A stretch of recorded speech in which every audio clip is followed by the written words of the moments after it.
play the clip of Deion's lack of self-awareness. Just total lack of self-awareness. What's up, everybody? Welcome back to another episode. To our regular viewers, thank you for the support. To our new viewers, don't forget to like the video and subscribe. So this episode is all about Jason Whitlock and Deion Sanders. Deion Sanders is a lot of things. He's one of the greatest NFL players of all time. He's a two-time Super Bowl champion. He also played Major League Baseball, even making it to the World Series one year. And now he has become the head football coach at the University of Colorado. By saying all that, I think we all agree that no one can deny that the man is a legend. Jason Whitlock is a harsh critic of Deion Sanders. He always talks negatively about everything about Deion Sanders. He criticized Deion Sanders' move from JSU to the Buffaloes. Even currently, after 3 wins in a row, he still talks badly about Deion Sanders and his coaching. Let me play some of his clips so that we see how he reasons. This man had the audacity to go into his post-game press conference Saturday night and talk about, what Jay Norvell, Colorado State coach, would have said had they won. This is unbelievable. Let's play the clip. Truthfully, it's one point in the game I said, we can't let this dude win. There ain't no way we let this dude win. His press conference is going to be unbearable if we let this dude win.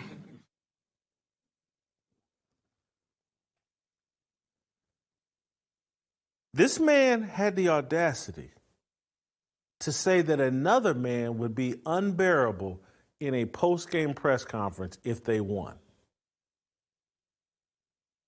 And that statement wasn't met with laughter and or derision in that press conference. We just watched Deion after week 1 come running into a press conference talking about the receipts and calling everybody out, yelling at Ed Werder about, do you believe now? Blah, blah, blah. We've never seen a single coach in my memory. You all correct me in the comments, chat, send me an email. Maybe we've seen another coach do what Deion did after the TCU game, but I can't remember it, not off the top of my head.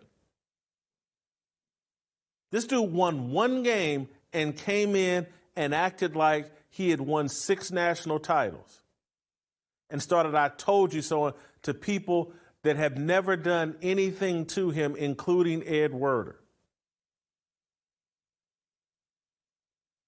But he's, oh God, if Jay Norvell wins, he'll be unbearable. Are you kidding me?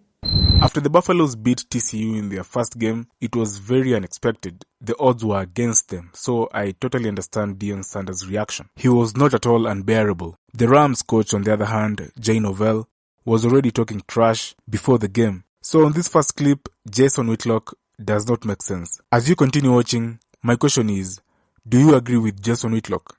Please drop a comment. Don't forget to like the video and subscribe. Thank you. That clip again. I want to play the clip again just because I want to give you all a chance to rewatch it, rehear it. And I want you to ask yourself, does Deion even know who his starting center is? I don't believe he does. Play the clip. Can you talk about Hank Zelinkus? He was a true freshman that got the start today at center. Hank Zelinkus. Oh, I'm sorry. I'm thinking Hank. Yeah, he got the start as a true freshman today at center. Can you talk about him? It's hard. I was watching how everything flowed. I haven't watched film to see how he really performed, but he stepped up. And that's what this business is a next man up type of business. So I'm proud that he stepped up. I haven't watched the game film to really give you a true evaluation on how he did. So if Deion knew who Hank Zelinkus was and was just caught off guard, here's what he would have said. After the who? The who is the first clue. But the real clues come afterwards, after that, once he's told who he is. He still doesn't know the man. He has no idea. Couldn't spot him in a police lineup is my guess. Because instead of saying, oh, that's real hard, I haven't watched the film, what you would say is, hey, anytime you put an 18-year-old kid into a game of this magnitude in front of that crowd of freshmen, hey, when we recruited that kid out of Cherry Creek High School or whatever high school he came from, we thought there was a chance he might play early on. I'm not surprised he stepped up. My son Shadur raves about this kid. We thought he could handle this situation, and he did, but I'll have to watch the tape before I can give you a detailed analysis. Deion never uttered a single syllable like he knew who this kid was on his team, the starting center.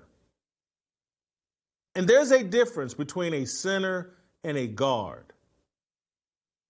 There's a difference between a center and a nose tackle. Center is quarterback QB exchange. He works very closely with Deion's son, Shadur. Deion don't even know who he is. But y'all think he's Nick Saban. Y'all think he's the greatest coach that's ever hit college football.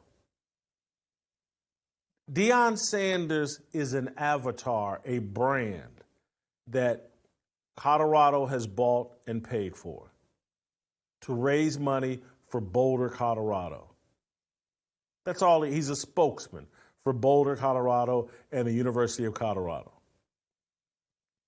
That's it. The obvious fraudulence would be hilarious if it were not so sad. Black elites are the true face of white supremacy. They have no interest in ending oppression. They want to benefit from it. They hate the working class and the poor. They have no moral anchor, no firm set of values. Hypocrisy is their defining moral code. Saturday night's football game was a culture clash. It was elites versus the working class. If you have a set of morals, if your lenses aren't clouded with racial idolatry, you could see that game Saturday night for what it was. If no light bulb went off in your head, if you weren't sitting there like, man, I've seen this. I know what this is. This was elites versus working class. Colorado State represented the working class. It's a university with a $500 million endowment. Colorado represented the elites, a university with a $2 billion endowment. The man claiming God as his motivating force invited the gangster rap world to his locker room, to his sidelines, to Boulder, Colorado, and everywhere. Play the video. I think we have a video of Lil Wayne lead them out of the locker room doing his little rap song. Let's start there. Do we have that, Justin? Can we play that? Let's start there. That's Lil Wayne leading them out of the locker room. This ain't Kirk Franklin leading them out of the locker room. It's Lil Wayne. So the man claiming that God did this and God did that, that's Lil Wayne. Not Rance Allen, who's dead, God rest his soul. It ain't Tasha Cobbs. It's Lil Wayne. It ain't Lauren Daigle. It ain't nothing to do with Christian. Now let's go to the video of Key Glock, some Memphis rapper connected to Young Dolph. Let's go to that video inside the locker room rapping to these guys.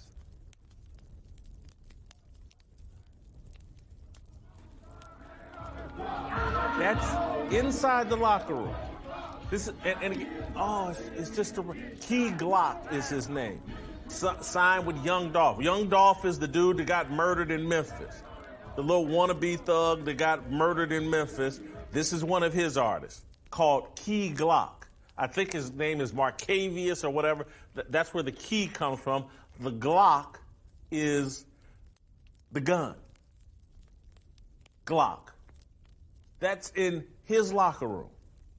That's the guy telling everybody, oh, God told me to do this, God that. The entire, on the sidelines, Lil Wayne, Key Glock, The Rock, Master P, Offset, the whole rap community, the whole gangster rap community, that's who Deion front and centered for all of Boulder, Colorado.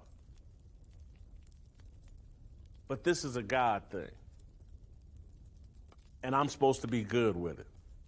I'm supposed to allow this man to sit up and package what he's doing as a God thing, and I'm just supposed to let it ride. He can wrap up God however he wants. He can attach it to all these secular wannabe thugs, all of that debauchery, all of that foolishness. He can attach it to that and say, oh, this is a God thing. I'm doing this for God. Really. Stop it. Stop the line. For the record, Henry Blackburn is a 4-year starter at Colorado State. He's from Boulder, where in high school he was first-team All-State as a receiver and a safety. He's a smart kid who knew exactly what he's doing. This was no kamikaze freshman thrown into the fire and played out of his mind. He knew exactly what he was setting out to do, which is hit Travis Hunter as often as he could, even if it was a gray area a little bit after the whistle kind of hit. This was a lot after the whistle. This was blatant to me. This felt game planned to me. Let's hit him because he's going to go both ways. And that kid, of all the kids on the field, he knew how hard it is to go, what it's going to take out of him. So, and I don't know what Michael Irvin and Keyshawn Johnson said immediately after that. And so hopefully what they should have said is like, let's pump the brakes here on demonizing Henry Blackburn. Yes, in today's modern football, that was a late illegal hit in today's modern football. Commonplace. In Michael Irvin's era, that's a commonplace play. That was not some over-the-top, super vicious hit. That was in the quarterback position, they used to call it a delivery sack, but it was kind of a delivery hit that safeties used to execute all the time. It was not a super vicious blow. Didn't use his helmet, didn't use his shoulder pad. But I'm not even trying to defend Henry Blackburn. Should have been flagged, and we've seen guys tossed for worse. But that's not the kind of hit that, according to reports now, he has a lacerated kidney and is going to miss 3 weeks. I think Deion has announced that he's going to miss 3 weeks. It's not the kind of hit that generally leads to that kind of injury. It was not that vicious of a hit. Only in today's modern world is that seen as a super vicious hit. If he had had the football and it got hit that way, no one would have thought it was a particularly hard hit that should lead to injury.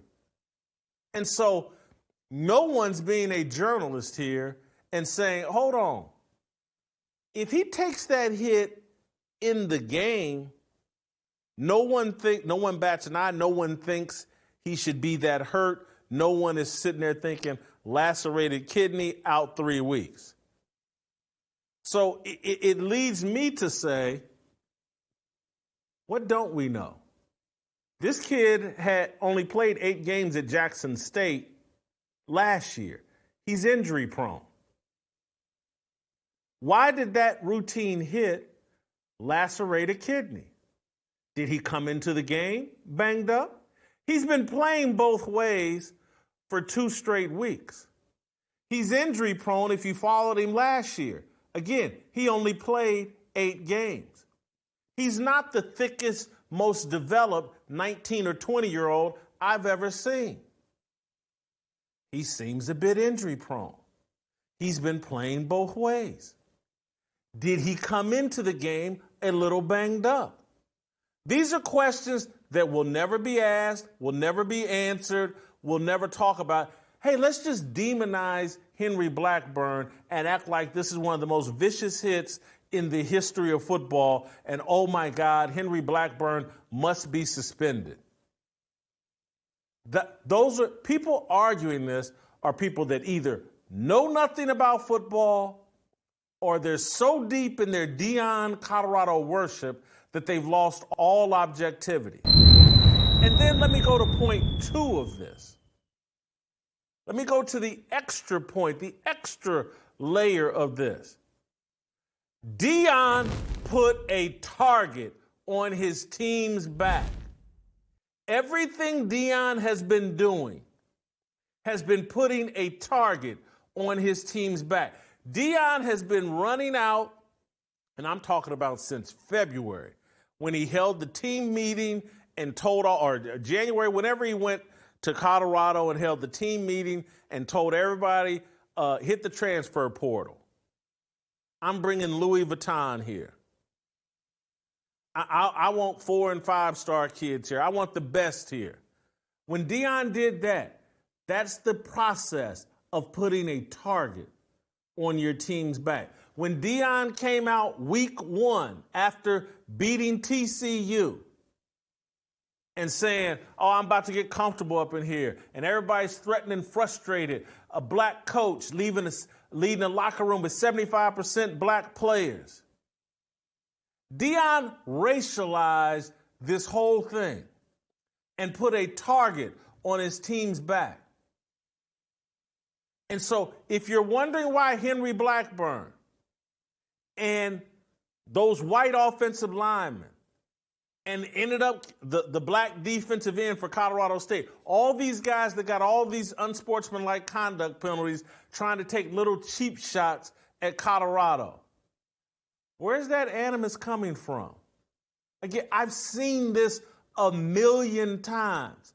I've seen poor, working class, disrespected black kids go compete against the entitled, privileged, well-funded white kids and do exactly that. Oh, you think you better than us. You think we ain't nothing. You think we're beneath you. I'll show you. Seen it a million times. I've been one of them kids. And so now you can't see it because you're so blinded by your racial idolatry, racism, that you can't see that Deion has done this to white kids and to all the teams. Jay Norville's black, his black defensive coordinator, they all fed into that energy that Deion has put out there, that he's better than everybody else. He's the greatest thing to ever hit coaching. He and his team, everybody's beneath us. Everybody's uncomfortable with us. The entire Colorado State team, starting with their black head coach, starting with their black defensive coordinator, they hit Boulder, Colorado with a chip on their shoulder and an attitude and told them kids in their locker room, black and white, these guys think you're beneath them. And so they took that field with that attitude and they took their shots. Just like I said, anybody that's watched and really understands sports among young kids, this has been going on for decades. For decades, Deion put a target, a bullseye on his kid's back with his bloviating and arrogance and all of the media. No different than when Jalen Rose went to go play Duke when he was at Michigan, and Chris Webber and Juwan Howard, and these guys took the court with an attitude about Duke because all of the media is worshiping Duke, and Duke can do no wrong, and the Duke kids are better than the Michigan kids, better than the UNLV kids, better than everybody. I've seen black athletes for decades tap into that energy and that emotion and that animus and that feeling of disrespect. And occasionally, they lose their mind and cross the line. That's what Henry Blackburn did. That's what I saw the Colorado State players do.